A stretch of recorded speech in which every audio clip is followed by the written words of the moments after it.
wale watu rais wangepata shida ni hii akina Ichung'wa kama angekuja hapa, kwa sababu ni wasaliti wa jamii yetu na ni watu ambaye wametukana jamii, ati wanasema sisi ni wakabila na hao ni Wakikuyu. Hao vijana yako rais, nilikuambia kabla hatujakosana kabisa,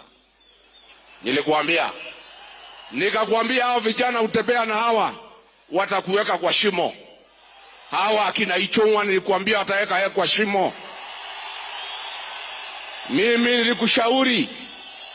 nilikushauri rais, nikakwambia hawa watu ya mlima hawapendi usaliti. I told you that betrayal is not forgiven among our people. You chose to listen to Kimani Ichung'wa.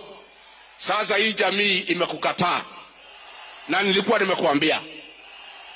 Sasa huyu Ichung'wa alikuambia atirigijia atasaulika baada ya wiki mbili. Sasa ni miaka ngapi?